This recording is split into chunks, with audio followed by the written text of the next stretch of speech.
பிதா, குமாரன், பரிசுத்த ஆவியின் திருப்பெயரிலே ஆமென். ஜெபம் பண்ண கடவோம்.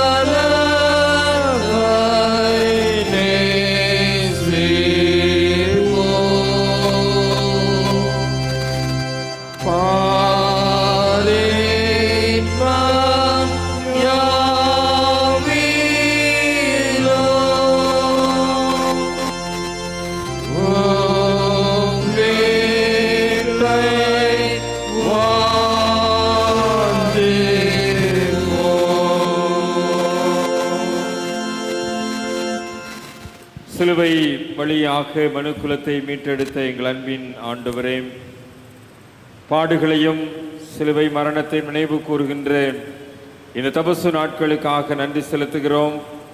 ஆண்டவர் கிருபையாய் தந்த இந்த 2வது வாரம் வெள்ளிக்கிழமை மாலையிலே திருவிருந்தின் வழியாக உமோடு உறவு கொள்ளவும், எங்களுடைய ஐக்கியத்தை வலுப்படுத்திக் கொள்ளவும், புதிய உடன்படிக்கையின் இரத்தத்தின் மூலமாய் பாவ கரைகள் நீங்க கழுவப்படவும் ஆண்டவர் எங்களை உடைய பரிசுத்த சன்னிதானத்திற்கு அழைத்து வந்த தயவுக்காக நன்றி நிறைந்த உள்ளத்தோடு உம்மை துதிக்கிறோம், உம்மை ஸ்தோத்திரிக்கின்றோம்.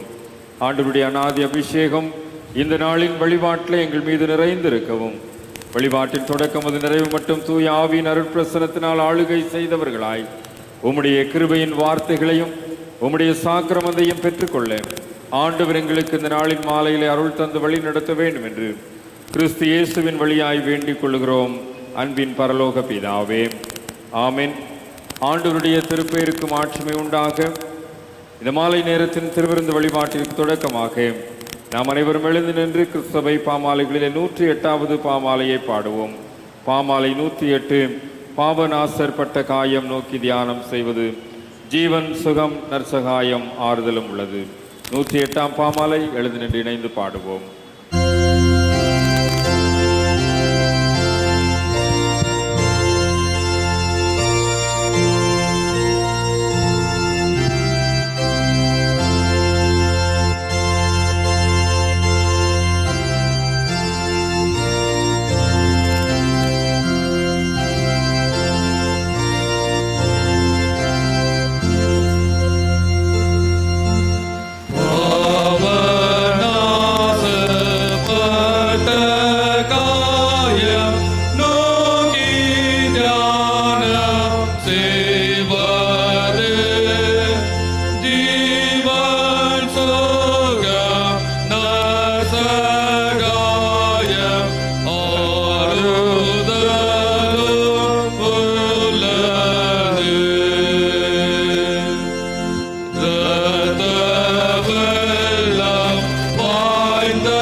நம்மை அவருடைய திரு சமூகத்திலே அர்ப்பணித்து 51ஆம் சங்கீதத்தை நாம் யாவரும் சேர்ந்து ஏறெடுப்போம். தேவனே, உமது கிருபையின்படி எனக்கு இறங்கும், உமது மிகுந்த இறக்கின்படி என்னை சுத்திகரியும், என் அக்கிரமம் நீங்க என்னை கழுவியும், என் பாவம் என்னை சுத்திகரியும், என் மீறுதலை நான் அறிந்திருக்கிறேன், என் பாவம் எப்பொழுதும் என் முன்பாக நிற்கிறது. தேவரீர் ஒருவருக்கே விரோதமாக நான் பாவம் செய்து உமது கண்களுக்கு பொல்லாங்கனதை நடப்பித்தேன். நீர் பேசும்போது உம்முடைய நீதி விளங்கவும், நீர் நியாயத்திற்கும் போது உமது பரிசுத்தம் விளங்கவும் அதை அறிக்கையிடுகிறேன். இதோ நான் துர்க்குணத்தில் உருவானேன், என் தாய் என்னை பாவத்தில் கற்பந்தரித்தாள். இதோ உள்ளத்தில் உண்மையாயிருக்க விரும்புகிறேன், அந்த கருத்தின் ஞானத்தை எனக்கு தெரியப்படுத்துவேன். நீர் என்னை ஈஸ்வரனால் சுத்திகரியும், அப்பொழுது நான் சுத்தமாவேன். என்னை கழுவியருளும், அப்பொழுது நான் உறைந்த மலையிலும் வெண்மையாவேன். நான் சந்தோஷமும் மகிழ்ச்சியும் கேட்கும்படி செய்யும், அப்பொழுது நீர் கலிகூறும். என் பாவங்களை பாராதபடிக்கு இரு முகத்தை மறைத்து என் அக்கறையெல்லாம் நீக்கியருளும். தேவனே, சுத்தியும் நிலவரமான உள்ளத்திலே புதுப்பியும். முது சமூகத்தை விட்டு என்னை தள்ளாமலும், முது பரிசுத்த ஆவியை விட்டு எடுத்துக் கொள்ளாமலும் உமது இரட்சணியத்தின் சந்தோஷத்தை திரும்ப எனக்கு தந்து உற்சாகமான ஆவியை தாமுடி செய்யும். அப்பொழுது பாதருக்கு ஒரு வழியை உபதேசிப்பேன், பாவிகள் மனம் திரும்புவார்கள். தேவனே, தேவனே, இரத்த பலிகளுக்கு நீங்களாக்கிவிடும். அப்பொழுது நாவும் நீதியை கம்பீரமாய் பாடும். ஆண்டவரே, என் முதுகுகளை திறந்துள்ளோம், அப்பொழுது என் வாய் உம்முடைய புகழை அறிவிக்கும். பலியை நீர் விரும்புவதில்லை, விரும்பினால் செலுத்துவேன். தகன பலி உமக்கு பிரியமானதல்ல. தேவனுக்கு பலிகள் நொறுங்குண்டாவிதான். தேவனே, புறக்கணியே, சீயோனுக்கு உமது பிரியத்தின்படி நன்மை செய்யும். எருசலேம் எல்லைகளை கட்டுவீராக. அப்பொழுது தகன பலியும் சர்வாங்க தகன பலியும் ஆகிய நீதியின் பலியில் பிரியப்படுவீர். அப்பொழுது உமது பீடத்தின் மேல் காளைகளை பலியிடுவார்கள். இயேசு கிறிஸ்துவின் மூலமாய் தமிழத்தில் உண்மையாய் மறந்திருக்கிற அனைவருக்கும் அருளப்படுகின்ற அருள் நிறைந்த வார்த்தைகளை கேளுங்கள். கடவுள் தம்முடைய ஒரே பேரான குமாரனை விசுவாசிக்கிறவன் எவனோ அவன் கெட்டு போகாமல் நித்திய ஜீவனை அடையும்படிக்கு அவரை தந்தருளி இவ்வளவாய் உலகத்தில் அன்பு கூர்ந்தார். நம்முடைய பரமபிதாவாக்கிய சர்வ வல்லமையுள்ள கடவுள் உத்தம மனஸ்தாபத்தோடு உண்மையான விசுவாசத்தோடு தம்மிடத்திற்கு மனம் திரும்பி தங்கள் சகோதர சகோதரிகள் குற்றங்களை மன்னிக்கிற யாவருக்கும் பாவ மன்னிப்பை அருளி செய்வோம் என்று மிகுந்த இரக்கமாய் வாக்குத்தத்தம் செய்திருக்கிறார். அவர் நம்முடைய ஆண்டவர் இயேசு கிறிஸ்துவின் நிமித்தம் உங்களுக்கு இறங்கி உங்கள் பாவங்கள் எல்லாவற்றையும் மன்னித்து அவைகளின்று உங்களை விடுதலையாக்கி சகலன் மேலும் உங்களை உறுதிப்படுத்தி நிலைநிறுத்தி உங்களை நித்திய ஜீவ கரையில் சேர்ப்பாராக.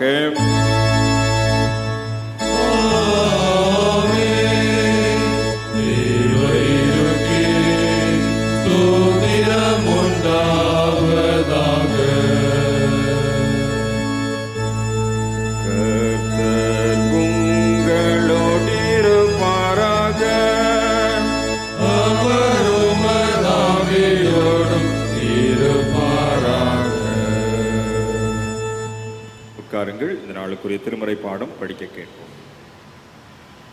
வாசிக்கும்படியாக தெரிந்து கொள்ளப்பட்ட வேத பகுதி அது சங்கீதங்களின் புஸ்தகம் 42ஆம் சங்கீதம், திருவசனங்கள் 1 தொடங்கி 5 முடிய. சங்கீதம் 42 1 தொடங்கி 5 முடிய. மானானது நீரோடையை வாஞ்சித்து கருதுவது போல தேவனே, என் ஆத்மா உம்மை வாஞ்சித்து கதறுகிறது.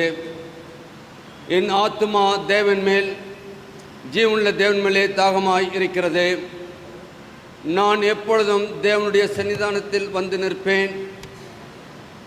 உன் தேவன் எங்கே என்று அவர்கள் நாள்தோறும் என்னிடத்தில் சொல்கிறபடியால் இரவும் பகலும் என் கண்ணீரை எனக்கு உணவாக்கிற்று. முன்னே நான் பண்டிகையை ஆசரிக்கிற ஜனங்களோடு கூட நடந்து கூட்டத்தின் களிப்பும் துதியுமான சத்தத்தோடு தேவாலயத்திற்கு போய் வருவேனே. இவளை நான் நினைக்கும் போது என் உள்ளம் எனக்குள் உருகுகிறது. என் ஆத்துமாவே, நீ ஏன் கலங்குகிறாய்? ஏன் எனக்குள் தேங்குகிறாய்? தேவனை நோக்கி காத்திரு. அவர் சமூகத்து இரட்சிப்பின் நிமித்தம் நான் இன்னும் அவரை துதிப்பேன் என்பதுவே. வாசிக்கும்படியாக கொடுக்கப்பட்ட வேத பாடம் வாசித்து முடிந்தாயிற்று. தேவனுக்கே மகிமை உண்டாவதாக.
கிருபை நிறைந்த நல்ல தகப்பனே, தபசு காலத்தின் 2வது வெள்ளிக்கிழமை மாலை நேரத்திலும் நாங்கள் தியானிக்கின்ற தியானம் இனிதாய் இருக்கவும், உம்முடைய சமூகத்திலே பரிபூர்ண ஆனந்தத்தை நிறைவாய் பெற்றுக்கொள்ளவும் இந்த அருளுரை எங்களுக்கு மிகுந்த ஆசீர்வாதமாக இருக்க, சிலுவைக்கு நேரான வழிநடத்தலே நாங்கள் எங்களை முழுமையாக அர்ப்பணிக்க ஆண்டவர் எங்களுக்கு துணை செய்து வழி நடத்த வேண்டும் என்று மீட்பர் இயேசுவின் பாதம் பணிந்து ஜெபிக்கிறோம் நல்ல பிதாவே, ஆமென்.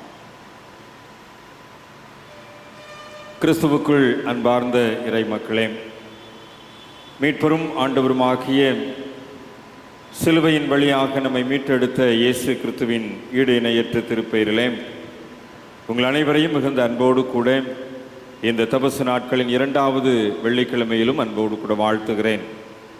கடவுளிடமிருந்தும் அவருடைய திருமைந்தனாம் இயேசு கிறிஸ்துவிடமிருந்தும் நம்மை ஆற்றல் படுத்தி வழிநடத்துகிற தூய ஆவியரிடத்திலிருந்தும் கிருபை நிறைந்த சமாதான ஆசீர்வாதம் நம்மை ஆளுகை செய்வதாக. திருமறையில் விலங்குகள் என்கின்ற ஒரு தொடர் சிந்தனையிலே இந்த நாளில் நீங்கள் அறிந்தபடி திருமறையில் இருக்கின்ற மான்களை குறித்து தியானிக்க நாம் அழைக்கப்படுகின்றோம். யோபுவின் புஸ்தகத்திலே யோபுவினிடத்திலே ஒரு உரையாடலிலே வெளிப்படுகின்ற ஒரு காரியம், இந்த மான்கள் ஈனுகின்ற காலத்தை பற்றி அறிந்து கொள்வதை குறித்து ஒரு உரையாடல் அமைந்திருக்கும். அப்படியானால் இந்த விலங்குகளுக்கென்று ஒரு உலகம் உள்ளது என்பதை குறித்து ஒரு சிந்தனை திருமறையிலே பதிவு செய்யப்பட்டிருக்கிறது என்பதை புரிந்து கொள்ள முடிகின்றது. விலங்குகளின் உலகத்திலே நாமும் நம்மை இணைத்து கொள்வதற்கு இந்த வகை தியானங்கள் நமக்கு துணையாக இருக்கும். ஒவ்வொரு விலங்கினுடைய தனித்தன்மையும் நம்முடைய தனித்தன்மையோடு இணைத்து நம்முடைய ஆன்மீக வாழ்வின் முன்னேற்றத்திற்கு அவைகளை நாம் சற்று நிதானித்து பார்த்து கொள்ளவும் நமக்கு துணையாக இருக்கும். அந்த அடிப்படையில் இந்த இரண்டாவது வாரத்தில் மான்களை குறித்து தியானிக்க உங்களை அன்போடு கூட அழைக்கிறேன். நாம் படிக்க கேட்ட திருமறை பகுதியும் அதை நமக்கு எடுத்து காட்டுகின்றது. இதுவும் பாலூட்டி வகையை சார்ந்த ஒரு விலங்கு என்பதை அறிந்திருக்கின்றோம். இலைத்தழைகளை உண்ணுகின்ற இலையுண்ணி விலங்கு என்றும் இது அழைக்கப்படுகின்றது. ஆடு மாடுகளைப் போல அசை போடுகின்ற வகையை சார்ந்த ஒரு விலங்கு என்பதும் நாம் அறிந்திருக்கின்றோம். இந்த விலங்கு காட்டு விலங்குகளின் வரிசையிலே அமைந்திருக்கின்றது. இரட்டைப்படை குளம்புகள் வரிசையை கொண்ட காட்டு விலங்கு என்று இது அழைக்கப்படுகின்றது. ஆஸ்திரேலியா, அண்டார்டிகா பகுதிகளை தவிர மற்ற எல்லா இடங்களிலேயுமே இந்த மான்களில் வாழ்வதாக புவியியல் குறிப்புகள் சொல்லுகின்றது. பார்ப்பதற்கு சாதுவாக இருக்கக்கூடிய ஒரு வனவிலங்கு. இந்திய தேசத்திலேயும் இந்த விலங்குகள் வாழ்ந்து கொண்டிருக்கின்றது. கனடா, சைபீரியா பகுதிகளிலே உலகிலேயே மிகப்பெரிய உயர்ந்த ரகமான மான் இன வகைகள் வாழ்ந்து வருவதாக சொல்லப்படுகின்றது. இந்த மான்களிலேயுமே ஆண் மான், பெண் மான் என்கின்ற பிரிவுகள் உண்டு. இந்த ஆண் மான் தான் கொம்புகளோடு கூட இருக்கக்கூடிய ஒரு மிருகம். கொம்புகள் வைத்திருந்தால் அது ஆண் மான் என்று அழைக்கப்படுகிறது. அது கலைமான் என்று அழைக்கப்படும். அதாவது இந்த கொம்புகள் கிளை போல இருப்பதினாலே அது கலைமான் என்று அழைக்கப்படுகின்றது. பெண்மான் ஒருவேளை சின்ன கொம்புகளோடு இருக்கலாம் அல்லது கொம்புகளற்று இருக்கலாம். அது பிணை என்று அழைக்கப்படுகின்றது. மான்களுடைய குட்டிகள் மான் மரி என்று அழைக்கப்படுகின்றது. கிட்டத்தட்ட உலகளாவிய வகையிலே 48 வகையான மான்கள் இருப்பதாக சொல்லப்படுகின்றது. புள்ளிமான், சருகுமான், சம்பார்மான் என்று சொல்லி 48 வகை சொல்லப்படுகின்றது. 29ஆம் சங்கீதத்திலே நாம் ஒரு வசனத்தை நாம் அறிந்திருக்கின்றோம். 29ஆம் சங்கீதத்திலே 9ஆம் வசனம் சொல்லுகின்றது, கர்த்தருடைய சத்தம் பெண் மான்களை ஈனும்படி செய்கின்றது என்று வாசிக்கின்றோம். அதாவது இந்த பெண் மான்கள் ஈனுகின்ற நேரத்திலே கற்பம் தரிக்கின்ற, அதாவது அந்த குழந்தை பேறு சமயத்திலே இடிக்கின்ற சத்தம் இருக்குமேயானால் விரைவாக அது அந்த குட்டிகளை போட்டு விடுமாம். அந்த குட்டிகள் தரையிலே விழுந்து ஒரு 20 நிமிடத்திற்குள்ளதாக எழுந்து காலூன்றி நின்று விடுமாம். 20 நிமிடம்தான். இந்த கர்த்தருடைய சத்தத்தை அதற்கு ஒப்பிட்டு சொல்லப்படுகின்ற தாவீதினுடைய சங்கீதத்திலே நாம் இப்படியாக அதை புரிந்து கொள்ளுகின்றோம். அந்த கர்த்தருடைய சத்தத்தின் ஆற்றலை அப்படி மான்களுடைய வெளிப்பாட்டிலே அப்படி நாம் புரிந்து கொள்ளுகின்றோம். ஆண் மான்கள் கொம்புகளோடு கூட இருக்கும் என்று நாம் அறிந்து கொண்டோம். விலங்கியல் கூற்றுப்படி எலும்புகளின், அதாவது தலையில் இருக்கின்ற எலும்புகளின் நீட்சியே கொம்புகள் என்று சொல்லப்படுகின்றது. அதாவது அதிகமாக தலையில் இருக்கின்ற எலும்பு வளர்ந்து தான் அது கொம்புகளாக வெளிப்படுகின்றதாம். மாட்டுக்கு கொம்பு இருக்குது, ஆட்டுக்கு கொம்பு இருக்குது, சில மிருகங்களுக்கு கொம்புகள் உண்டு. ஆனால் இந்த மான்களுடைய கொம்புகளிலே வித்தியாசங்கள் உண்டு.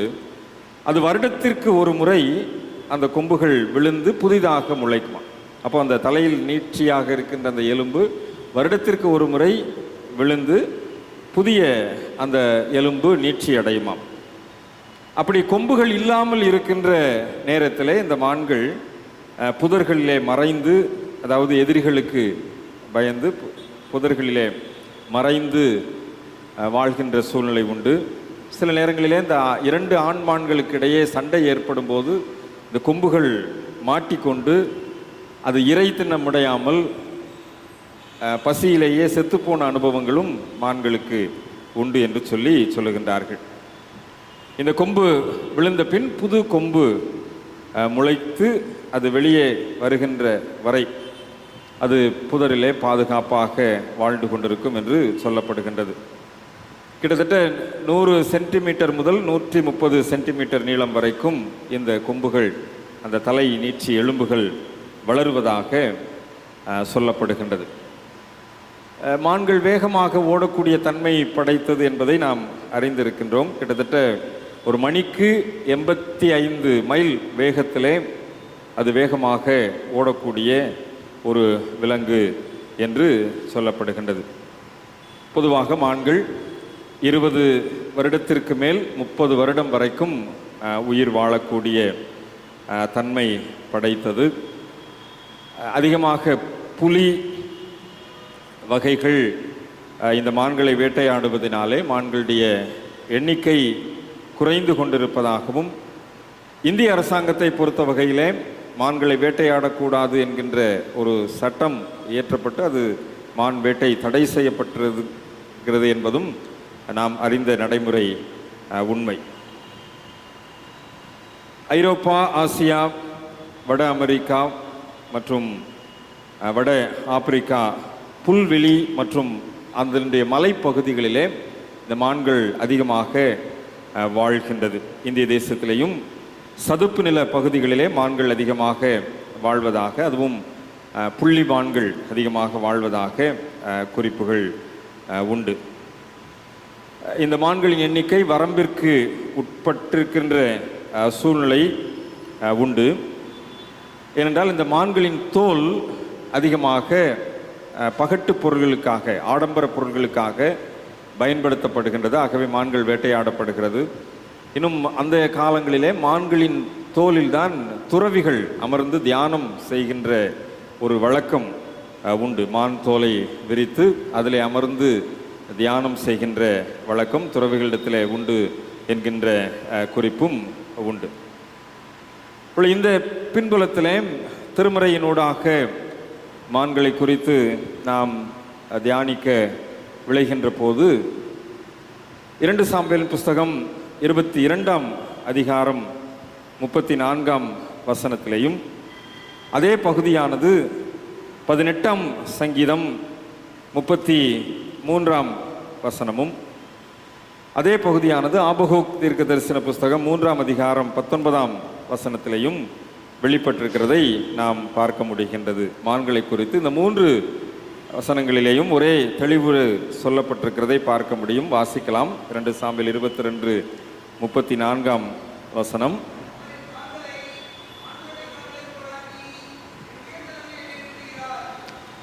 பதினெட்டாம் சங்கீதத்திலேயும் 33ஆம் வசனத்தில் நாம் அதைத்தான் பார்க்கிறோம்.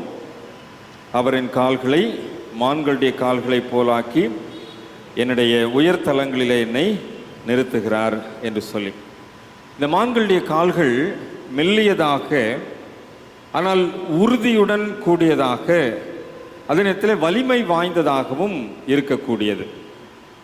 மெல்லியதாக இருக்கும், வலிமை வாய்ந்ததாக, உறுதியுடைய தன்மையோடு கூட இருக்கும். கரடு முரடான மலைப்பாங்குகளிலே, அந்த மலை பிரதேசங்களிலே மிகவும் சாதாரணமாக, அதே நேரத்தில் சாதுரியமாக, வேகமாக பயணத்தை மேற்கொள்ளக்கூடிய ஒரு தன்மை இந்த மான்களின் கால்களுக்கு உண்டு. அது வேகமாக போகின்ற போது குதித்து தாண்டி ஓடுகின்ற ஒரு சூழ்நிலையும் உண்டு.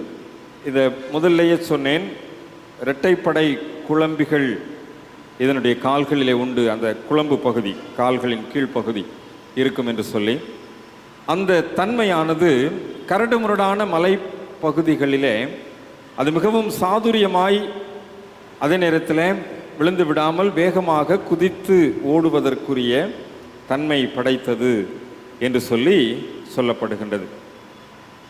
இந்த திருமறையிலே நாம் காண்கின்ற வசனம் அதைத்தான் நமக்கு சுட்டி காட்டுகின்றது. மான்களின் கால்களைப் போல ஆண்டவர் நம்முடைய கால்களை உறுதிப்படுத்துகிறார் என்று சொல்லி, உயர் தலங்களிலே என்னை நிறுத்துகிறார் என்று சொல்லப்பட்டிருக்கிறது. ஒருவேளை இந்த பாடல், தாவீது பாடின இந்த பாடல் 2 சாமுவேல் புஸ்தகத்திலையும் இந்த 18ஆம் சங்கீதத்திலையும் நாம் பார்க்கின்ற போது, ஒரு மான் எப்படிப்பட்ட இந்த தன்மையோடு கூட அது துள்ளி குதித்து ஓடி செல்கின்றதோ அதுபோல ஒரு தன்மையோடு கூட ஆண்டவர் தன்னை வழி நடத்துகின்ற ஒரு புரிந்து கொள்ளுதலை வெளிப்படுத்துகின்ற வார்த்தையாக இது அமைந்திருக்கின்றது. இந்த இடத்துல, இந்த வசனத்தில் கடவுளுடைய தன்மையை குறித்ததான ஒரு புரிந்து கொள்ளுதல் அங்கே வெளிப்படுகின்றது.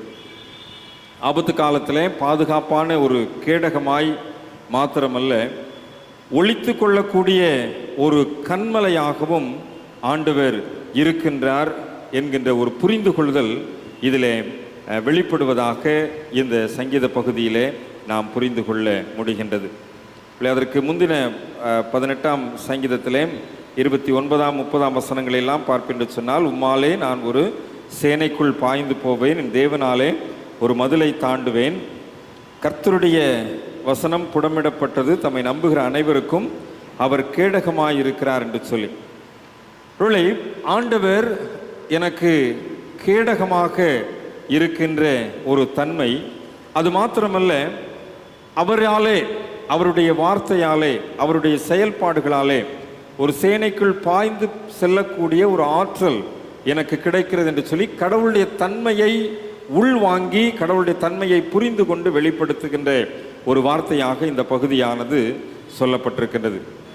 அப்படியானால் ஆண்டவர் நம்மை பலப்படுத்துகின்றவராக, நம்முடைய வாழ்வின் போராட்டங்களுக்கு நம்மை தப்புவிக்கின்ற ஆண்டவராக நம்மோடு கூட உடன் பயணிக்கின்றதை புரிந்து கொள்ள முடிகின்றது. ஒருவேளை எப்பொழுதுமே நாம் ஒளிந்து கொள்ளக்கூடிய தன்மையை நமக்கு கொடுக்கின்ற ஆண்டவராக மாத்திரமல்ல, ஒருவேளை வியாதிகள், போராட்டங்கள், பிரச்சனைகள் வருகின்ற போது அதிலே போராடி மேற்கொள்ளக்கூடிய தன்மையை கொடுக்கின்ற ஆண்டவராக இருக்கின்றார் என்பதுதான் இந்த பின்புலத்திலே நமக்கு வெளிப்படுத்தப்படுகின்ற ஒரு காரியம். ஆண்டவர் போராட்டங்கள் வருகின்ற போது, அல்லது பிரச்சனைகள் வருகின்ற போது, அல்லது நமக்கு அநீதிகள் நடக்கின்ற போது அவைகளை எதிரிட்டு போரிட்டு வெற்றி பெறுகின்ற ஒரு ஆற்றலை தருகின்றவர் என்கின்ற ஒரு தன்மையும் இங்கே இருக்கின்றது. ஆக கடவுளுடைய தன்மையை இந்த மான்களின் கால்களோடு கூட ஒப்பிட்டு புரிந்து கொள்ளுகின்ற தாவீதரசன், இந்த கடவுள் தன்னை எப்படியெல்லாம் வழி நடத்தினார், ஒருவேளை ஒரு சின்ன மேய்ப்பனாக இருந்த தன்னை, காட்டு மிருகங்களோடு கூட வாழ்ந்த தன்னை, அரசனாக அபிஷேகம் பண்ணுகின்ற போது குடும்பத்திலே பெரியவர்கள் மத்தியிலே, பெற்றோர் மத்தியிலே அபிஷேகம் பண்ணின சூழ்நிலையிலே, அரசனான பிற்பாடும் சவுலின் மூலமாக ஏற்பட்ட துன்புறுத்தல்களின் சூழ்நிலை, அரசனாக அவர் ராஜரீகம் பண்ணுகின்ற போதும் பெலிஸ்தர் மூலமாக ஏற்பட்ட பல்வேறு விதமான அச்சுறுத்தல்கள், ஆக இவைகளிலெல்லாம் தன்னுடைய ஆண்டவர் எப்படியெல்லாம் தன்னை வழி நடத்தி இருக்கின்றார்.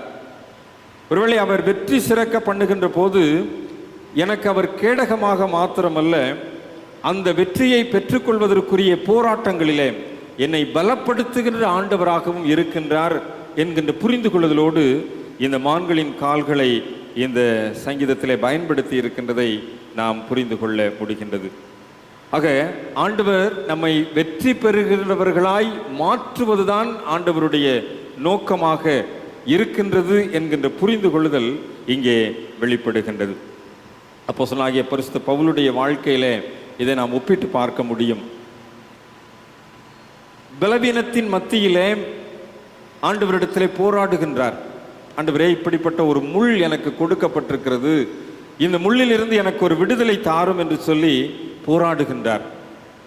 அந்த போராட்டத்தின் உச்சகட்டத்திலே இந்த முள் தன்னை விட்டு நீங்கி விட வேண்டும், அது சாத்தானுடைய தூதனாய் இருக்கிறது என்று போராடுகின்ற போது ஆண்டவர் கொடுத்த ஒரே பதில், என் கிருபை உனக்கு போதும், உன்னுடைய பலவீனத்திலே என்னுடைய பலம் பூரணமாய் விளங்கும்.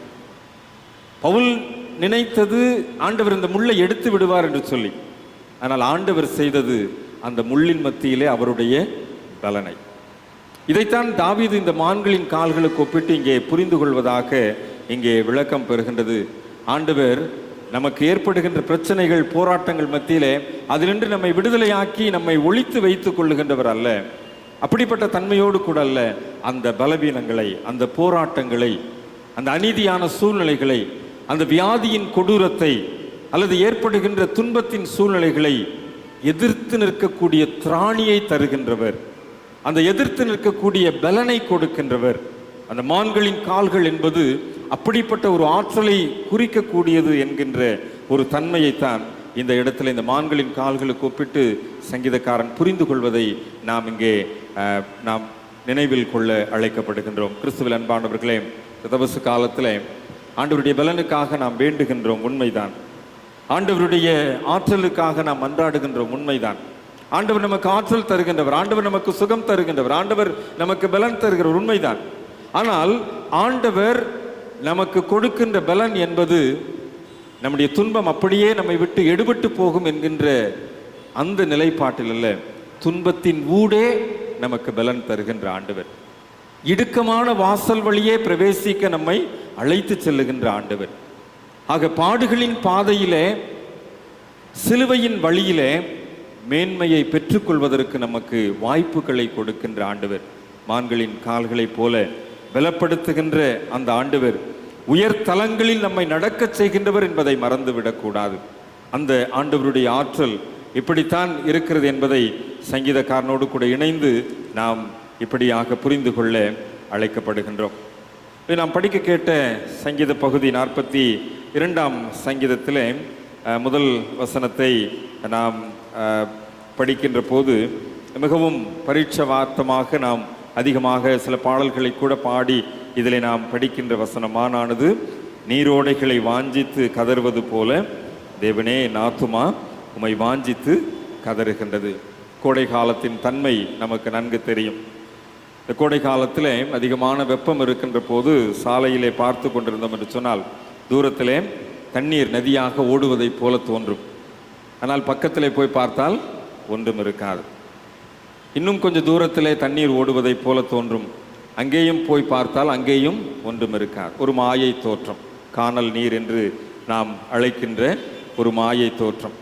மான்கள் இப்படிப்பட்ட நிலைமையிலே இந்த கோடை காலத்தில் தண்ணீருக்காக அலைந்து கொண்டிருக்கின்ற போது அதனுடைய பார்வையில் அந்த தண்ணீர் ஓடுவதை போன்ற தோற்றம் தெரிந்தவுடனே வேகமாக துள்ளி குதித்து ஓடும். அங்கே தண்ணி இருக்குது அப்படின்னு சொல்லி அங்கே போய் பார்க்கும்போது தான் தெரியும் அங்கே தண்ணி இல்லை. நிமிர்ந்து பார்க்கும், அங்கே தண்ணீர் ஓடுறது போல தோன்றும். துள்ளி குதித்து ஓடி போகும், அங்கேயும் தண்ணி இல்லை. இது ஓடுறதுலையே அதுக்கு தாகம் அதிகமாக எடுக்க ஆரம்பிக்கும். ஒரு கதறல் கதறும் அந்த தண்ணீர் இல்லாத சூழ்நிலையில். அந்த தாகம் அதிகமாக ஏற்பட்டு வறட்சி ஏற்படுகின்ற போது ஒரு கதறல் கதறுமாம். அதைத்தான் இங்கே சங்கீதக்காரன் ஒப்பிட்டு சொல்லுகின்றார். மானானது நீரோடைகளை வாஞ்சித்து, தண்ணி எப்படா கிடைக்கும், தண்ணி எப்படா குடிக்கலாம் அப்படின்னு சொல்லி வாஞ்சித்து கதறுவதை போல என்னுடைய ஆத்துமா உம்மை வாஞ்சித்து கதறுகின்றது. அந்த நாட்களிலே யாவே என்ற கடவுளை குறித்ததான ஒரு தாகம், ஒரு ஏக்கம் மனதிலே ஆழமாக பதிந்திருக்கிறது. ஒரு வாஞ்சையுள்ள தாகம், எப்பொழுதும் தேவ சமூகத்திலே இருக்க வேண்டும், எப்பொழுதும் ஆண்டவருடைய பிரசன்னத்திலே காத்திருக்க வேண்டும் என்கின்ற ஒரு தாகம். அந்த பிரசன்னத்திலே வாழ்வது நம்மை ஒரு முழுமை வாழ்வுக்கு நேராக வழிநடத்தும் என்கின்ற ஒரு அர்ப்பணிப்பின் உணர்வை தூண்டுகின்ற ஒரு தாகம். இந்த தவ காலம் நமக்கு அப்படிப்பட்ட தாகத்தை ஏற்படுத்துகின்ற காலமாக அமைந்திருக்க வேண்டும். எங்கே போனாலும் அந்த தண்ணீர் கிடைக்கவில்லை, தாகம் தாகம் தாகம். ஒருவேளை இந்த தாகமானது மான்களுக்கு எப்படி அந்த நீரோடைகளை வாஞ்சித்து அது கதறி கொண்டிருக்கின்றதோ அதே போல ஆண்டவரை நோக்கி நம்முடைய ஆத்தும தாகத்திலே ஆண்டவரை நோக்கி, ஆண்டவருடைய பிரசன்னத்திலே, ஆண்டவருடைய சமூகத்திலே, ஆண்டவருடைய பாதத்திலே காத்திருப்பதிலே நாம் தாகமாய் இருக்க வேண்டும் என்கின்ற ஒரு புரிந்து கொள்ளுதல் இந்த வசனத்தின் மூலமாக நமக்கு விளங்க காட்டுகின்றது. இந்த புரிந்து கொள்ளுதலிலே நாம் எப்படி அந்த மான் தண்ணீருக்காக அலைந்து அலைந்து அலைந்து அலைந்து தாகத்தோடு கூட அலைந்து சென்றாலும் அந்த வாஞ்சியோடு கூட கதறுகிறது, அது போல ஆண்டவருடைய சமூகத்திலே திரும்ப திரும்ப திரும்ப நாம் காத்திருக்கக்கூடியவர்களாய், ஆண்டவருடைய சமூகத்திலே நாம் அதிகமாய் நேரத்தை செலவிடக்கூடியவர்களாய் இருக்க வேண்டும் என்பது இந்த இடத்திலே ஒரு புரிந்து கொள்ளுதலாய் இருக்கிறது. இந்த 42ஆம் சங்கீதம் நமக்கு அதைத்தான் கற்றுக் கொடுக்கின்றது. 2ஆம் வசனத்திலே பார்க்கிறோம், என் ஆத்துமா தேவன் மேல், ஜீவனுள்ள தேவன் மேலேயே தாகமாய் இருக்கிறது. சங்கீதக்காரன் சொல்லுகிறார், நான் எப்பொழுது தேவனுடைய சன்னதியில் வந்து நிற்பேன், எப்போ ஆலயத்துக்கு போவேன், எப்போ ஆண்டவருடைய சன்னிதானத்துக்கு போவேன், எப்போ ஆலய மணி அடிக்கும், எப்போ ஆலய கதவு திறக்கும். சங்கீதக்காரன் இங்கே சொல்லுகின்றான், அந்த விதமான ஒரு தாகம், அந்த விதமான ஒரு வாஞ்சை, எப்பொழுது இந்த தாகம் நிறைவேறும் என்று சொல்லி, உன் தேவன் எங்கே என்று அவர்கள் நாள்தோறும் என்னிடத்தில் சொல்லுகிறபடியால் சங்கீதக்காரன் சொல்லுகிறான், இரவும் பகலும் என் கண்ணீரே எனக்கு உணவாயிற்று. அப்பதான் சொல்லுகிறாய், என் ஆத்துமாவே நீ ஏன் கலங்குகிறாய், ஏன் எனக்குள் தேங்குகிறாய், தேவனை நோக்கி காத்திரு, அவர் சமூகத்து ரட்சிப்பு நிமித்தம் நான் இன்னும் அவரை துதிப்பேன். எந்த அளவிற்கு தேவ சமூகத்தை வாஞ்சிப்பதிலே அல்லது ஆண்டவருடைய சமூகத்தில் நேரம் செலவிடுவதிலே, ஆண்டவருடைய பாதத்திலே காத்திருப்பதிலே அந்த ஆத்தும தாகத்தோடு வாஞ்சையோடு கூட இருக்கின்ற ஒரு அனுபவத்தை சங்கீதக்காரன் அந்த மான்களின் தாகத்திற்கு ஒப்பிட்டு அந்த கதறுகின்ற கதறுதலாக வெளிப்படுத்துவதை நாம் இங்கே புரிந்து கொள்ளும். தவ காலம் நம்முடைய வாழ்க்கையிலே அப்படிப்பட்ட ஒரு வாஞ்சை, அப்படிப்பட்ட ஒரு கதறுதலை வெளிப்படுத்துகின்ற காலமாக இருக்க வேண்டும். இன்றைக்கு ஆண்டவருடைய சமூகத்திலே நாம் காத்திருக்கிற நேரம் குறைந்து கொண்டே போகின்றது. ஆண்டவருடைய ஆலயத்திற்கு வந்து ஆண்டவருடைய சமூகத்திலே செலவிடுகின்ற நேரம் குறைந்து கொண்டே போகின்றது. இன்றைக்கு ஆண்டவருடைய பாதத்திலே காத்திருக்க வேண்டும் என்று சொன்னால் நமக்கு அதை காட்டிலும் வேறு மிக முக்கியமான அலுவல்கள் நமக்கு அதிகமாக இருக்கின்றது, அல்லது அதை காட்டிலும் வேறு காரியங்கள் நாம் பார்க்க வேண்டி இருக்கின்றது. ஆகவே இன்றைக்கு ஆண்டவருடைய சமூகத்திலே நம்மால் நேரத்தை செலவிட முடியவில்லை. இந்த மான்கள் எப்படி இந்த நீரோடையை வாஞ்சித்து கதறி கொண்டிருக்கிறதோ அதுபோல என்னுடைய ஆத்துமா ஆண்டவரை நோக்கி கதறுவதிலே நான் இன்றைக்கு குறைவுபட்டிருக்கிறேன். அதை உணர்வதற்கு ஆண்டவர் இந்த வசனத்தை நமக்கு முன் குறித்து கொடுத்திருக்கின்றார். நாம் ஆண்டவருடைய சமூகத்தில் காத்திருக்கிற நேரம் குறைவு என்று சொன்னால் இந்த தவ காலத்திலே நம்மை நாமே சற்று சீர்படுத்திக் கொள்வோம்.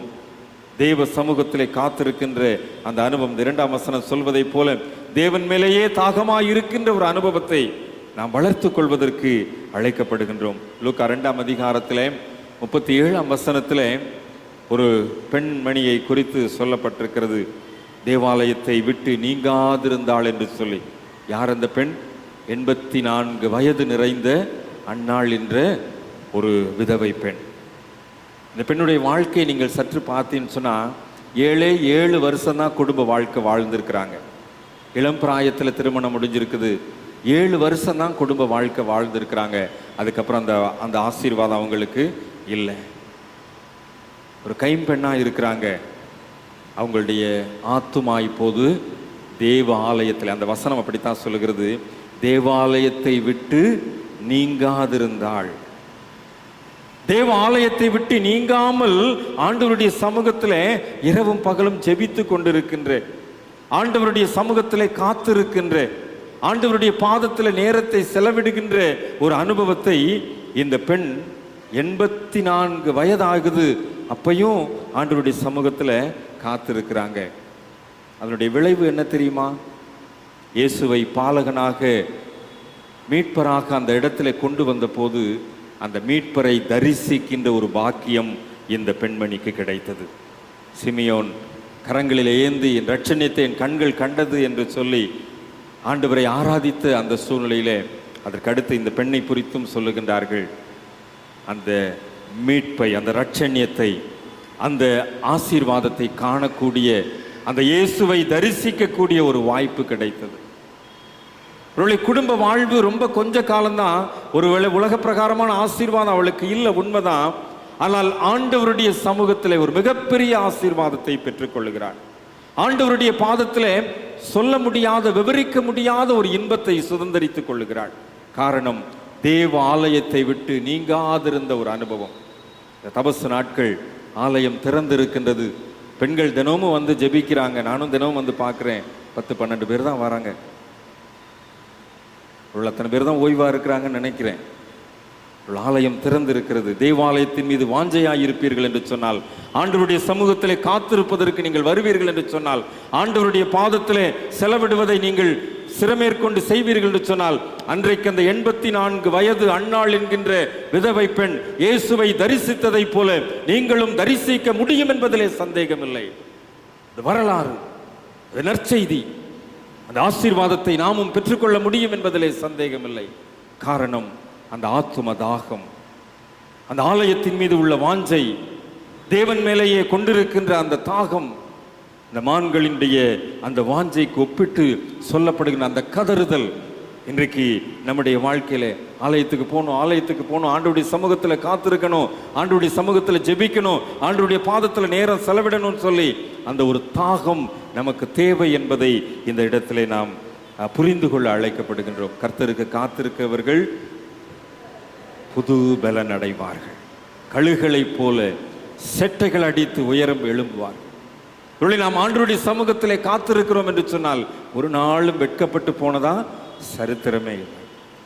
ஆண்டவர் அப்படிப்பட்ட ஆசீர்வாதத்தை நமக்கு வைத்திருக்கின்றதை நாம் இந்த தபசு காலத்திலே புரிந்து கொள்ள அழைக்கப்படுகின்றோம். இன்னொரு வசனத்தை நான் சொல்லுகின்ற நீதிமொழிகளின் புஸ்தகம் 6ஆம் அதிகாரத்திலே 6ஆம் வசனத்தை நீங்கள் வாசிப்பீர்கள். நீதிமொழிகள் 6ஆம் அதிகாரத்திலே 6ஆம் வசனம்.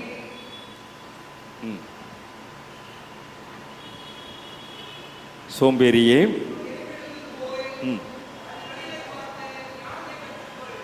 ஞானத்தை கற்றுக்கொள். அதுக்கு முந்தின வசனம் 5ஆம் வசனம் வாசிங்க.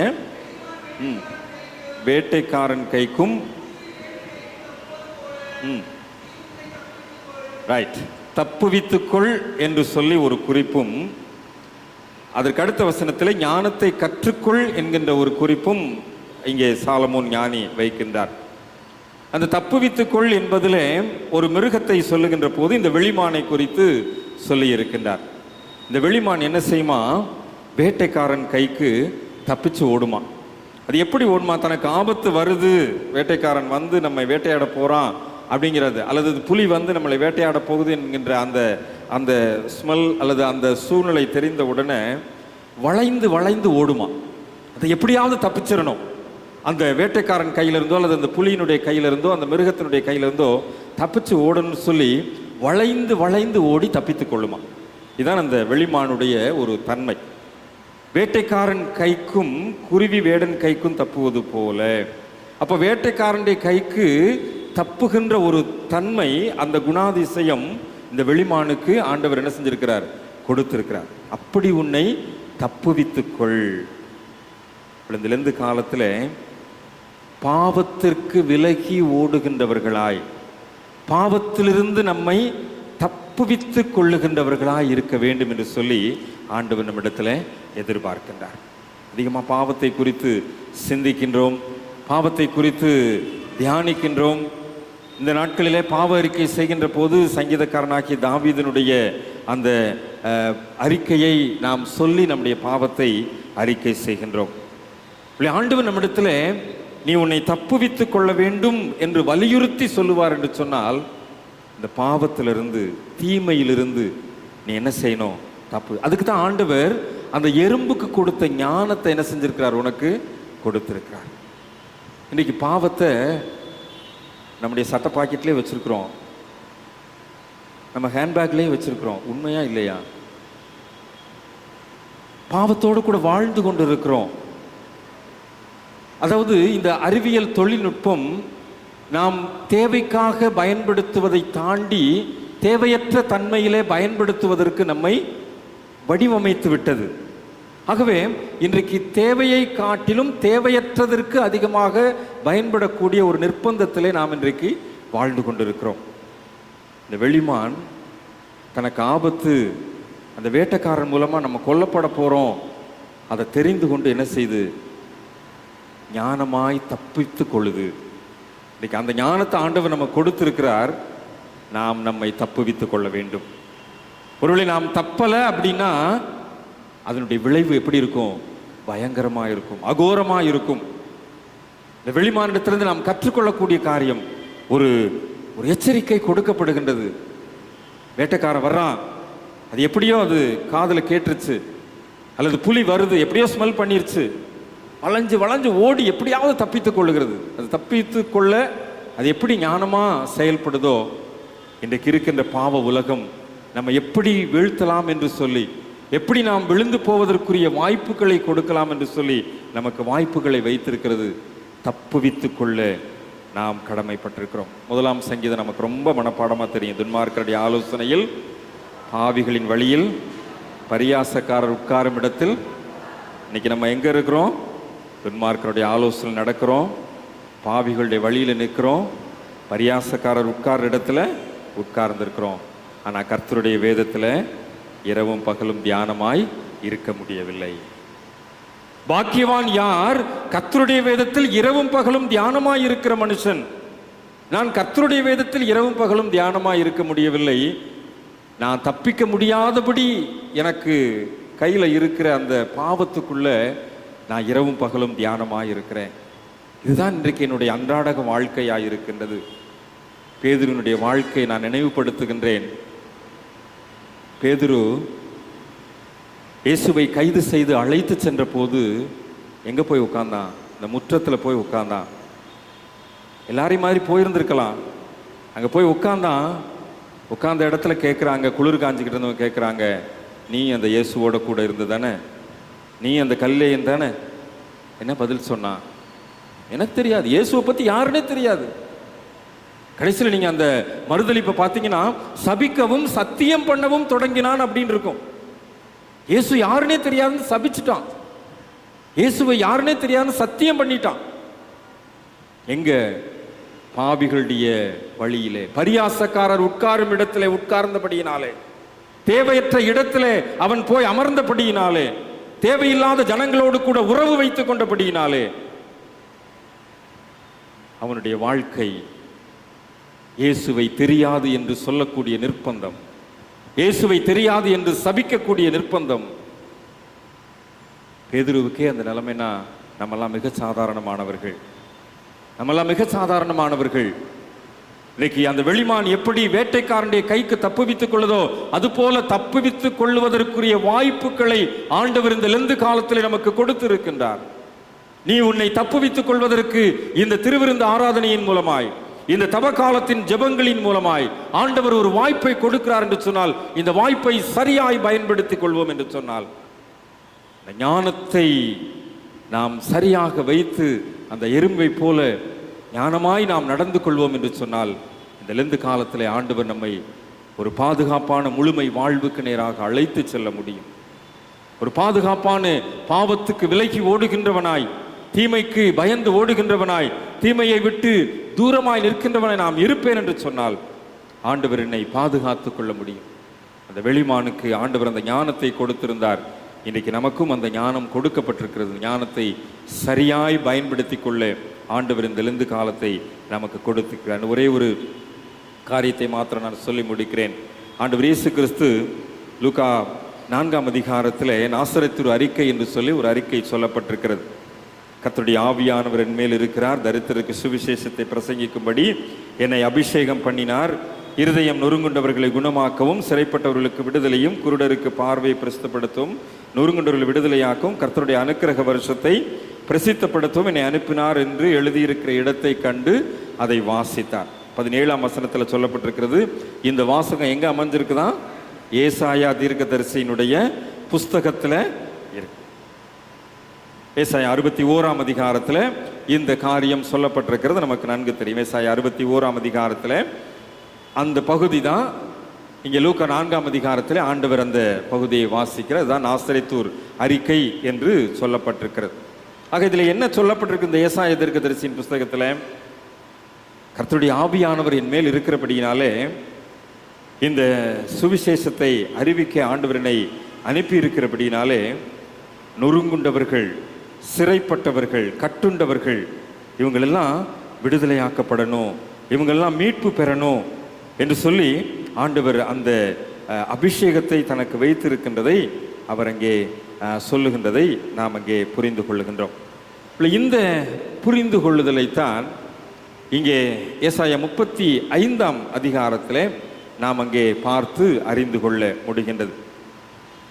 லூக்கா 4ஆம் அதிகாரத்திலே சொல்லப்பட்டிருக்கின்ற இருதயம் நறுங்குண்டவர்கள், சிறைப்பட்டவர்கள், குருடருக்கு பார்வை, நொறுங்குண்டவர்கள் விடுதலையாக்குதல் எல்லாம் இங்கே ஏசாயா 35ஆம் அதிகாரத்தில் உள்ள பிரதிபலிப்பின் வெளிப்பாடாக இருக்கின்றதையும் நாம் பார்க்க முடிகின்றது.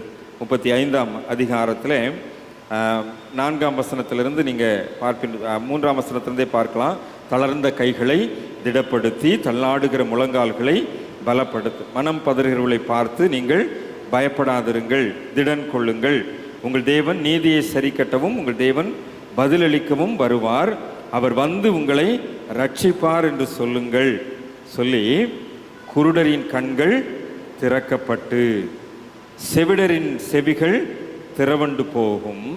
அப்பொழுது முடவன் மானை போல் ஊமையன் நாவும் கெம்பீரிக்கும். வனாந்திரத்திலே தண்ணீர்களும் கடுவெளியிலே ஆறுகளும் பாய்ந்தோடும். இங்கே ஏசாயா 61ஆம் அதிகாரத்தில் சொல்லப்பட்ட அந்த அபிஷேகம் இயேசுவானவரால் நாசரேத் அறிக்கையாக வெளிப்படுத்தப்பட்ட அந்த ஆற்றல் நிறைந்த காரியங்கள் எல்லாம் தீர்க்கதரிசியின் மூலமாய் திருவிழம் பற்றப்பட்டதன் நிறைவேறுதலை இங்கே நாம் பார்க்கின்றோம். ஒருவேளை ஆண்டவருடைய வருகையிலே இவைகளெல்லாம் நிறைவேறும் என்று சொல்லி திருவெளிப்பாட்டில் வெளிப்படுத்தும் விசேஷத்திலே 22ஆம் அதிகாரம் 20ஆம் வசனத்திலே சொல்லப்பட்டிருக்கிறதையும் இங்கே நாம் பொருத்தி பார்த்து கொள்ள முடியும். அப்போ இந்த பகுதியில் சொல்லப்பட்டிருக்கிறது, ஒரு முடவன், கால் பலவீனமானவன், கால் இல்லாதவன், அவன் தான் முடவன் என்று சொல்லுகின்றோம். அவன் எப்படி குதிப்பானா? மானை போல குதிப்பான். ஒரு கால் இல்லாதவனுக்கு அந்த குதிக்கின்ற அனுபவம் யாரை ஒப்பிடுறாரு தீர்க்கதரிசி? மானுக்கு ஒப்பிடுறார். ஏற்கனவே நம்ம அந்த மான்களுடைய கால்களை பற்றி நாம் ஏற்கனவே தியானித்தோம். இந்த மான்களின் கால்கள் எப்படியெல்லாம் அந்த சாதுரியமாக மிகவும் நுணுக்கமாக குதித்து துள்ளி குதித்து ஓடும் என்று சொல்லி, ஒரு முடவனுக்கு அப்படிப்பட்ட ஒரு வாழ்க்கை கிடைக்கும். ஆண்டவருடைய வருகையிலே இப்படிப்பட்ட ஒரு எதிர்காலம் உண்டு என்கின்ற நம்பிக்கையை இந்த தீர்க்கதரிசி நமக்கு முன் வைக்கின்றார். கிறிஸ்துவுக்குள் அன்பானவர்களே, இந்த லெந்து காலத்தில், இந்த தபசு நாட்களிலே இதை தியானிக்கின்ற நம்முடைய வாழ்க்கையிலே ஒருவேளை இருதயம் நறுங்குண்டவர்களாய் அல்லது விடுதலைக்காக ஏங்கி தவிக்கின்றவர்களாய், நம்முடைய வாழ்க்கை முடமாகி போன சூழ்நிலையிலே அல்லது விழி இழந்த சூழ்நிலையிலே வாழக்கூடியவர்களாய் நாம் ஒருவேளை இருப்போமேயானால், மான்களுக்கு ஒப்பிட்டு அந்த பலனை கொடுக்கின்ற ஆண்டவர் நமக்கும் இந்த லெந்து காலத்திலே ஆண்டவருடைய வார்த்தையை கேட்டு நாம் நம்மை அர்ப்பணிக்கின்ற போது நமக்கும் அப்படிப்பட்ட எதிர்காலத்தை அவருடைய வருகையின் மூலமாய் நமக்கு உறுதிப்படுத்துகின்றதை நாம் புரிந்து கொள்ள அழைக்கப்படுகின்றோம். ஒரு முடவன் மானை போல குதித்து எழும்புகின்ற அனுபவம் அப்போஸ்தலர் நடவடிக்கைகள் புஸ்தகம் 3ஆம் அதிகாரத்திலே பேதுருவும் யோவானும் அலங்கார வாசலண்டையிலே கிடந்த முடவனை இயேசுவின் நாமத்தினாலே எழுந்து நட என்று சொன்ன போது அவன் என்ன செஞ்சான்? துள்ளி குதித்து ஆலயத்துக்குள்ள ஓடுனான். அது அங்கே நிறைவேறினது. ஆதி திருச்சபையில் நிறைவேற்றம் அடைந்தது. ஆதி திருச்சபையில் நிறைவேறினது உண்மை என்று சொன்னால் இன்றைக்கு நம்முடைய திருச்சபையில் நிறைவேறும் என்பதிலே சந்தேகமில்லை. ஏனென்றால் இந்த துள்ளி குதிக்கின்ற ஆற்றலை கொடுக்கின்ற ஆண்டவர் நேற்றும் இன்றும் என்றும் மாறாதவர். அவருடைய வார்த்தை ஒரு நாளும் வெறுமையாய் திரும்பினதில்லை. அவர் பொய் சொல்லுவதற்கு ஒரு மனிதன் இல்லை, மனம் மாறுவதற்கு ஒரு மனுபுத்திரனும் இல்லை. நம்முடைய முடங்கி போன வாழ்க்கையை, நம்முடைய விழி இழந்து போன வாழ்க்கையை, நம்முடைய நொறுங்கி போன உள்ளத்தை, நம்முடைய கலங்கி போன நம்முடைய சூழ்நிலைகளை மாற்றி அமைக்கின்ற தன்மை கொண்டவர் தான் நம்முடைய ஆண்டவர். கடுவெளியிலே வனாந்திரத்திலே தண்ணீர்களும் கடுவெளியிலே ஆறுகளும் பாய்ந்தோடுகின்ற சூழ்நிலையை ஏற்படுத்தி கொடுக்கின்றவர் மாத்திரமல்ல, வெட்டாந்தரையை தண்ணீர் தடாகமாக, வறண்ட நிலத்தை நீரூற்றுகளுமாக மாற்றுகின்ற தன்மை படைத்த ஆண்டவர் நாம் ஆராதிக்கின்ற ஆண்டவர். அந்த ஆண்டவர் தான் அந்த முடவன் குதித்தெழும்புவதை போன்ற ஒரு பலத்தை நமக்கு கொடுக்கக்கூடிய. மான் எப்படி அந்த துள்ளி குதித்து அந்த மலைப்பகுதிகளிலே ஓடுகின்றதோ அது போன்ற ஒரு ஆற்றலை தருகின்ற ஆண்டவர், அது போன்ற ஒரு பலனை கொடுக்கின்ற ஆண்டவர், அது போன்ற சத்துவத்தை நமக்கு கொடுக்கின்ற ஆண்டவர் நம்முடைய ஆண்டவர். இந்த லெந்து காலத்தை நாம் சரியாய் பயன்படுத்துவோம் என்று சொன்னால், இந்த தபசு நாட்களிலே நம்முடைய ஜெப வாழ்வை, தியான வாழ்வை ஒழுங்காய் ஆண்டவருடைய பாதத்திலே நாம் நேர்த்தியாய் செலவிடுவோம் என்று சொன்னால், இந்த 35ஆம் அதிகாரம் ஏசாயா தீர்க்கதரிசியிலே சொல்லப்பட்ட வார்த்தைகள் அப்படியே நம்முடைய வாழ்க்கையிலே நிறைவேறும் என்பதிலே எந்த விதமான சந்தேகமில்லை. ஏனென்றால் அந்த வாக்கு மாறாத ஆண்டவர் நமக்கு கொடுத்திருக்கின்ற வார்த்தையின்படியே, நமக்கு கொடுக்கின்ற வாக்கின்படியே செய்வதற்கு வல்லமையுள்ளவராய் நம்மோடு கூட இடைப்பட்டு கொண்டிருக்கிறார் என்பதை மறந்து போக வேண்டாம். அந்த ஆண்டவருடைய ஆற்றலை சுதந்திரித்து கொண்டவர்களாய், பெற்றுக்கொண்டவர்களாய், நம்முடவன் எப்படி துள்ளி குதிக்கின்றானோ அது போன்ற அனுபவத்தை பெற்றுக்கொண்டவர்களாய் ஆண்டவருடைய ஆசீர்வாதத்தை சுதந்திரித்துக் கொள்வோம். ஒருவேளை இந்த மான்களின் வாழ்க்கையில், அந்த மான்களின் உலகத்திலே பல்வேறு திருமறை அனுபவங்களினூடாய் நம்மை தெளிவுபடுத்தின ஆண்டவர் நம்மை தொடர்ந்து நீதியின் பாதையிலே வழி நடத்தி இந்த ஏசாயா 35ஆம் அதிகாரத்திலே நாம் காண்கின்ற ஒரு மிக பிரகாசமான எதிர்காலத்தை நம்முடைய திருச்சபை மக்களுக்கு தந்து ஆற்றல் படுத்தி ஆசீர்வதிப்பாராக. தலைகளை தாழ்த்தி ஜெபம் செய்வோம். கிருபை நிறைந்த நல்ல தகப்பனே, நீர் எங்களுக்கு கற்றுக் கொடுத்த காரியங்களுக்காக உமக்கு நன்றி செலுத்துகிறோம் சுவாமி. மான்களின் கால்களைப் போல பலப்படுத்துகின்ற ஆண்டவர், நீரோடைகளை வாஞ்சித்து கதறுகின்ற மான்களைப் போல நாங்களும் தாகமாய் இருக்க வேண்டும் என்று சொல்லி எங்களுக்கு கற்றுக் கொடுத்திருக்கின்ற ஆண்டவர், தீமையை விட்டு விலகி ஓட வேண்டும் என்று வெளிமானை முன் வைத்து எங்களுக்கு நிதானிப்பையும் ஞானத்தையும் தந்திருக்கின்ற ஆண்டவரே, நம்முடவன் துள்ளி குதித்தது உண்மை என்று சொன்னால் இந்த வார்த்தைகளை தியானித்த எங்களுடைய வாழ்க்கையில் எங்களுடைய குருட்டாட்டுத்தனத்தை மாற்றுவீராக, எங்களுடைய வெட்டாந்தரையை மாற்றுவீராக, எங்களுடைய வறண்ட நிலத்தை மாற்றுவீராக, எங்களுடைய நொறுங்கி போன உள்ளங்களை மாற்றுவீராக, எங்களுடைய இருதயத்தின் பலவீனங்களை கர்த்தர் மாற்றுவீராக சுவாமி.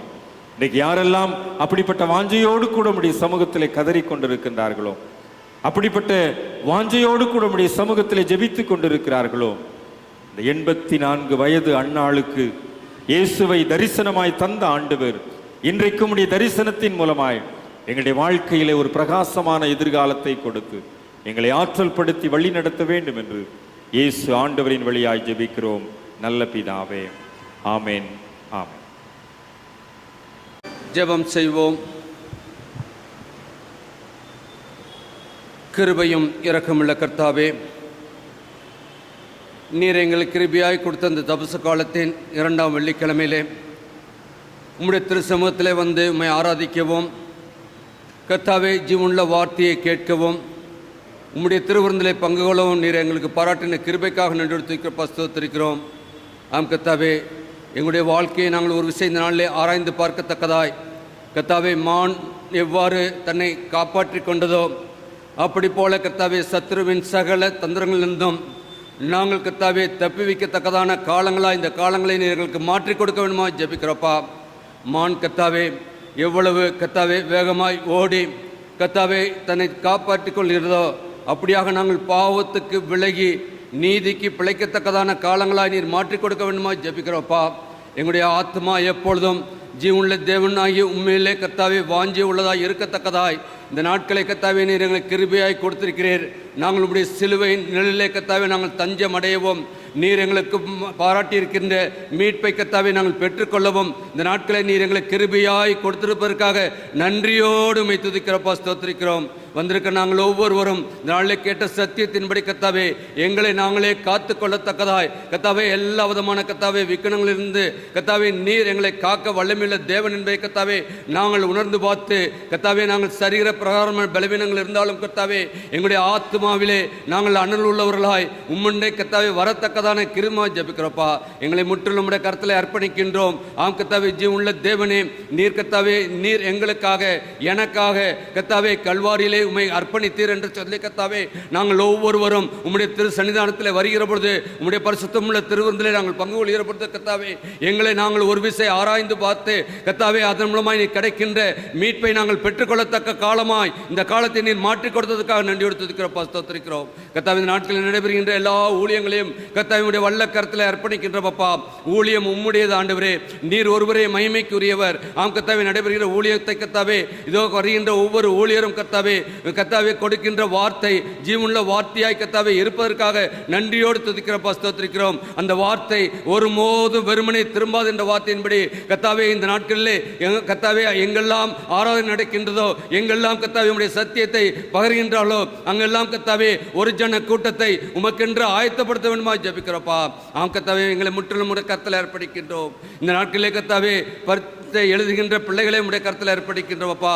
ஆம் கர்த்தாவே, பிள்ளைகள் கர்த்தாவே எந்த சூழ்நிலையிலும் இலக்கரித்து போகாதபடி கர்த்தாவே பிள்ளைகளுக்குள்ளாக இருக்கிற எல்லா பயத்தையும் நீக்கி போட்டு கர்த்தாவே எல்லா பிள்ளைகளும் கர்த்தாவே இந்த நாட்களே தங்களை தேர்வுக்கு ஆயத்தப்படுத்துகின்ற பொழுதும் தேர்வு எழுதுகின்ற பொழுது கர்த்தாவே நீர் அவர்களோடு கூட இருக்கிறீர் என்றது அந்த விசுவாசத்தை ஒவ்வொருவருக்கு கொடுக்க வேண்டுமா ஜெபிக்கிறோப்பா. என்னுடைய திருச்சபையை உடைய வல்ல கருத்தில் ஏற்படுகின்றோம். திருச்சபையில் இருக்கிற முதியவர்களை உடைய கருத்தில் ஏற்படுகின்றவப்பா. ஆம் கர்த்தாவே, இதோ ஒவ்வொருவருக்கும் வேண்டிய சரீர சுக பலனை கொடுத்து பாதுகாத்துக் கொள்ளணுமா ஜெபிக்கிறோம்ப்பா. விசேஷமாய் கர்த்தாவே இந்த நாட்களில் அதிகமான உஷ்ணம் இருக்கின்ற சூழ்நிலை இன்னும் அதிகமாகும் என்று சொல்லி கர்த்தாவே வானிலை சொன்னாலும் கூட கர்த்தாவே உம்முடைய கர்த்தாவே எங்களுக்கு கிருபையாய் கொடுத்த முதியவர்களுக்கு நீர் கேடகமாய் கர்த்தாவே இருந்து கர்த்தாவே அவர்களை பாதுகாத்துக் கொள்ளணுமா ஜெபிக்கிறோம்ப்பா. அவர்கள் மூலமாய் கர்த்தாவே எனக்கு இதோ திருச்சபையும் நாங்களும் கர்த்தாவே உமக்கென்று எழும்பி பிரகாசிக்கவும் அவருடைய நல்ல ஆலோசனையின்படி கர்த்தாவே நடக்க நீர் எங்களுக்கு கிருபையா ஜெபிக்கிறோம்ப்பா. ஒவ்வொருவரையும் உம்முடைய வல்ல கரத்தில் அர்ப்பணிக்கின்றோம். நீர் ஒவ்வொருவரையும் தாங்கி சுமந்து வழிநடத்த வேண்டுமா ஜெபிக்கிறோம்ப்பா. திருச்சபையின் குடும்பங்களை உம்முடைய வல்ல கரத்தில் அர்ப்பணிக்கின்றோம். குடும்பங்களை ஏற்படுத்தின தேவன் குடும்பத்தின் சகல ஆசீர்வாதங்களையும் நிறைவாய் கொடுக்க வேண்டுமா ஜெபிக்கிறோம்ப்பா. உம்முடைய சிலுவை அண்டே வந்த ஒருவரும் கர்த்தாவே வெறுமனே போனதில்லை ஆண்டவரே. வாம் கர்த்தாவே உம்முடைய சிலுவை அண்டே 100க்கு அதிபதி கர்த்தாவே உம்மை குறித்து சாட்சி பகிர்ந்தது போல நீர் மெய்யான தேவன் என்பது கர்த்தாவே இந்த நாட்களிலே கர்த்தாவே ஒவ்வொரு குடும்பமும் பறைசாற்ற ஒவ்வொரு குடும்பத்தின் தேவைகளும் சந்திக்கப்பட வேண்டுமா ஜெபிக்கிறோம்ப்பா. யாரெல்லாம் கண்ணீரோடு வந்திருக்கிறார்களோ நீர் கண்ணீரை காண்கின்ற தேவன் மட்டுமல்ல, ஆம் கர்த்தாவே அழாதே என்று சொல்லி கர்த்தாவே நீர் கண்ணீரை துடைக்கின்ற தேவன். உம்முடைய கரத்தை நீட்டி கர்த்தாவே ஒவ்வொருடைய கண்ணீரையும் கர்த்தாவே போக்கி வரக்கூடிய நாட்களிலே அவர்கள் கம்பீரமாய் உமக்கு மகிமை செலுத்தத்தக்கதாய் அவருடைய கையின் பிரயாசங்கள் எல்லாவற்றையும் நீர் வாய்க்க பண்ண வேண்டுமா ஜெபிக்கிறோம்ப்பா. நீரை பொறுப்படுத்திக் கொள்ளும் வாலிப பிள்ளைகளை உடைய கரத்தில் ஏற்படுத்திக்கிட்டோம். வாலிப பிராயத்திலும் கர்த்தாவே அவள் தேடவும் கர்த்தாவே உம்முடைய வார்த்தையின்படி நடக்கவும் நீர் கிருபையா ஜெபிக்கிறோம்ப்பா. சிறுபிள்ளைகளையும் நேசிக்கின்ற கர்த்தர், சிறுபிள்ளைகளை கர்த்தாவே நீர் கர்த்தாவே முன்குறித்த கர்த்தர், சிறுபிள்ளைகளை கர்த்தாவே உமக்கென்று பெற்றோர்கள் வளர்க்கவும் பிள்ளைகள் கர்த்தாவே உம்முடைய ஆலய பிரகாரங்களில் வந்து கர்த்தாவே உமக்கு மகிமை செலுத்தவும் நீர் பாராட்டி கிருபைக்காக நன்றியோடு மெத்திருக்கிறோம், சொத்திருக்கிறோம். எங்களை தாழ்த்தி உம்முடைய கருத்தில் அடுப்பிருக்கின்றோம் அப்பா. இந்த நாட்களிலும் கூட கர்த்தாவே இதோ எங்களை ஒன்றிய அரசாங்கமும் கர்த்தாவே எங்களுடைய மாநில அரசாங்கத்துக்கு மத்தியிலே காணப்படுகின்ற பிரிவு எல்லாவற்றையும் நீக்க வல்ல தேவன் ஆண்டவரே. ஆம் கர்த்தாவே, அன்றைக்கு பிதாவாகிய தேவனுக்கும் எங்களுக்கும் பிளவாய் இருந்ததை கர்த்தாவே நீர் கல்வாரி சிலுவையின் மூலமாய் எங்களை கர்த்தாவே ஒப்புரவாக்கினது போல கர்த்தாவே இந்த நாட்களில் கர்த்தாவே ஏற்படுகின்ற ஒவ்வொரு நாளும் ஏற்படுகின்ற பிரிவினையை கர்த்தாவே போக்கி இந்த பிரிவினையின் ஆவியை கர்த்தாவே உம்முடைய வல்ல நாமத்தினால் நாங்கள் அப்புறப்படுத்தி ஜெபிக்கிறோம்ப்பா. நாளை கர்த்தாவே எங்களுடைய மாநில அரசாங்கம் கொடுத்த அந்த கர்த்தாவே இதோ நிதிநிலை அறிக்கையின்படி கர்த்தாவே மக்கள் எல்லா நிலைகளிலும் வாழ்ந்து சுகித்து இருக்கத்தக்கதான காலங்களாய் நீர் மாற்றிக் கொடுக்க வேண்டுமா ஜெபிக்கிறோம்ப்பா. உம்முடைய வல்ல கரத்தில் அர்ப்பணிக்கிட்டோம். நாங்கள் கர்த்தாவே வந்தோம், உம்மை ஆராதித்தோம், உம்முடைய வார்த்தையை கேட்டோம், உம்முடைய திருவிருந்திலே பங்கு கொண்டிருக்கின்றோம். நாங்கள் உலகத்துக்குள்ளாக போகின்றோம். எந்த விதமான அசுத்தமும் எங்களை ஆட்கொள்ளாதபடி கர்த்தாவே உம்முடைய இரத்த கோட்டைக்குள்ளாக எங்கள் ஒவ்வொருவரையும் மூடி மறைத்து பாதுகாத்துக் கொள்ளணுமாய் மீட்பர் இயேசுவின் ஜெபிக்கிறோம் ஜீவனுள்ள நல்ல பிதாவே, ஆமென். எல்லா புத்திக்கும் மேலான தேவ சமாதானம் உங்களோடு இருந்து எங்கள் தேவனையும் அவருடைய குமாரனாகிய நம்முடைய ஆண்டவர் இயேசு கிறிஸ்துவை பெற்ற அருள் என்பதை நிலைத்திருக்கும்படி உங்கள் இருதயத்தையும் சிந்தையும் காக்க கடவது பிதா குமாரன் பரிசுத்த ஆவியுமாகிய திரியேகனுடைய ஆசீர்வாதம் எப்பொழுதும் உங்களோட இருந்து என்றைக்கும் உங்களில் நிலைத்திருக்க கடவது.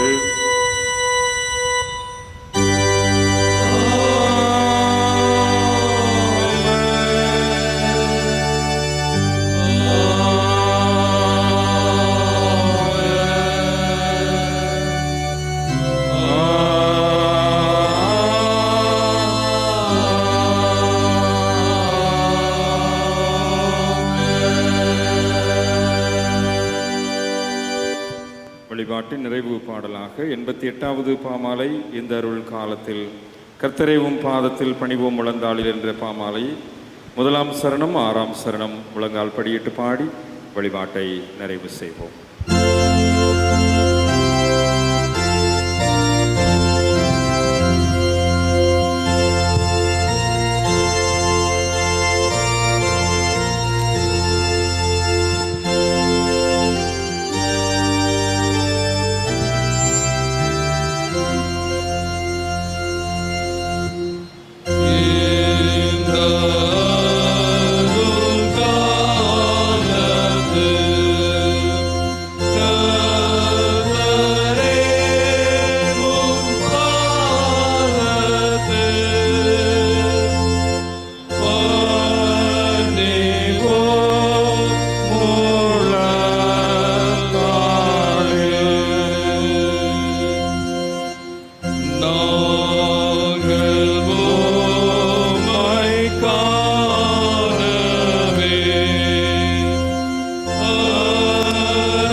ஆண்டவரே, எனக்கு முழங்கால்களில் நின்றவர்களாய் அப்படி சிலுவையின் அன்பை ருசித்தவர்களாய் இந்த உலகத்திற்குள்ளாய் புறப்பட்டு செல்ல எங்களுக்கு பலன் தேவை என்று வேண்டுகிறோம்.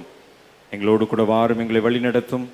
இரவின் ஆதிக்கத்திலிருந்து புதிய வெளிச்சம் தந்து வழிநடத்துகிற ஆண்டவர், இந்த தவ காலத்திலே ஒவ்வொரு நாளும் புதிய விடியலாய் எங்களுடைய வாழ்விலே மான்களைப் போல நாங்கள் கற்றுக்கொண்ட பாடத்தை கற்றுணர்ந்தவர்களாய் நாங்கள் ஜீவிக்க ஆண்டவர் எங்களுக்கு அருள் தாரும், பலப்படுத்தும், வழி நடத்தும்.